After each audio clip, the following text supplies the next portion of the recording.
तो पाकिस्तान में इन्वेस्टर्स के लिए एक बहुत बड़ी खुशखबरी है। 7E का जो टैक्स है जो कि FBI ने लगाया था लास्ट ईयर 2025 में,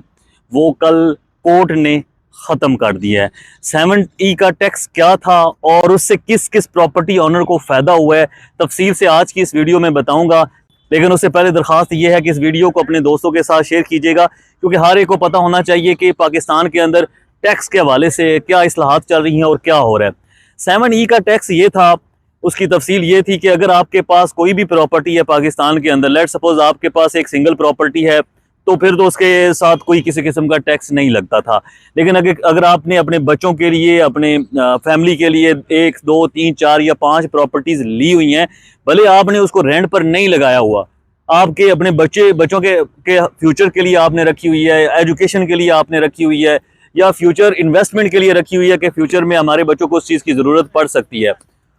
उस प्रॉपर्टी के ऊपर FBI ये कहता था कि हम 5% जो है उसकी इनकम कंसीडर करके टैक्स लगाएंगे। मैं आपको आसान लफ्जों में समझाऊं तो लेट सपोज अगर आपका 5 मरले का घर है 1 करोड़ रुपए का, ठीक है जी, तो FBI ये कहता था कि हम उसको ऐसे कंसीडर करेंगे कि आपने साल में उसके ऊपर 5 लाख रुपए कमाए हैं, और उस 5 लाख के ऊपर जो है वो आपको FBI की तरफ से नोटिस आता है, या आपने अपनी रिटर्न फाइल करनी थी तो उसके ऊपर आपने उसका टैक्स पे करना था। तो कल का जो ये फैसला है कोर्ट का, कॉन्स्टिट्यूशनल कोर्ट के अंदर ये गया था केस, उसके अंदर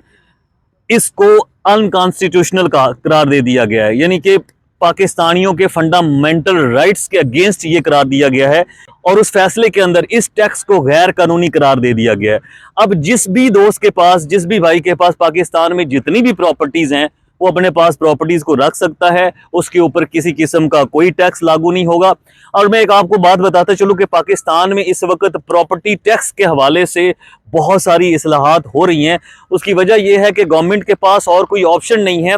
पाकिस्तान से बाहर से रेमिटेंसेस मंगवाने का, पाकिस्तान के अंदर इन्वेस्टमेंट अपॉर्चुनिटीज को फरोग करने का, और पाकिस्तान के अंदर जो है वो इन्वेस्टमेंट को जो है वो फरोग देने के हवाले से। पाकिस्तान तभी तरक्की कर सकता है जब यहाँ पर बाहर से इन्वेस्टमेंट आएगी, और वो सिर्फ एक ही सूरत में आ सकती है कि पाकिस्तान के अंदर पाकिस्तानी जो गवर्नमेंट है वो इन्वेस्टमेंट को फरोग दे, एमनेस्टी स्कीम लेकर आए, टैक्स छूट दे, किसी न किसी हवाले से लोगों को फैसिलिटेट करे। एक चीज़ जो लॉजिकली मुझे इसके पीछे लगती है वो ये है कि डेफिनेटली जब भी कोई टैक्स ख़त्म होना होगा तो मुझे जो लग रहा है उसमें कोर्ट को इन्वॉल्व किया जाएगा, क्योंकि अगर डायरेक्टली गवर्नमेंट किसी टैक्स को ख़त्म करती है तो IMF की तरफ से उसके ऊपर काफ़ी सारी रिस्ट्रिक्शंस आ जाती हैं, उन्हें IMF से अप्रूवल लेनी पड़ती है। तो गवर्नमेंट क्या करेगी, जब भी कोई इस तरह की फैसिलिटेशन करवानी होगी तो वो कोर्ट को बीच में इन्वॉल्व करेगी। तो अगर कहीं IMF कहीं कोई कहता भी है तो उसके ऊपर उनके पास यही जवाब होगा कि हमने कुछ नहीं किया, ये कोर्ट की तरफ से फैसला था, कोर्ट ने जो है वो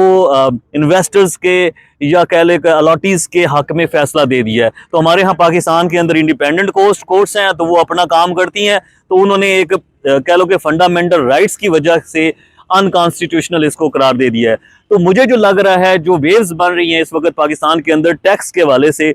जैसे CDA के अंदर पिछली दफ़ा मैंने आपको बताया था कि ट्रांसफ़र फीस को ख़त्म कर दिया गया है। ख़त्म मतलब यह है कि 3% से 1% कर दिया गया है। उसके अलावा उसका नोटिफिकेशन आ गया। उसके अलावा और बहुत सारी चीज़ें जो है अंडरलाइन चल रही हैं, एमनेस्टी स्कीम भी आने वाली है। तो कोशिश ये कर रहे हैं गवर्नमेंट की ऑफिशियल्स और ये सारा सिलसिला कि पाकिस्तान के अंदर इन्वेस्टमेंट को प्रमोट करने के लिए टैक्स को कम अज़ कम किया जाए, मिनिमम किया जाए। देखिए आज आप कोई प्रॉपर्टी खरीदते हैं, मैं कोई प्रॉपर्टी खरीदता हूँ, तो हम इसी वजह से खरीदेंगे कि पाकिस्तान में हम ये प्रॉपर्टी खरीद रहे हैं तो हमें उस इन्वेस्टमेंट के ऊपर कुछ ना कुछ प्रॉफिट और रिटर्न मिले।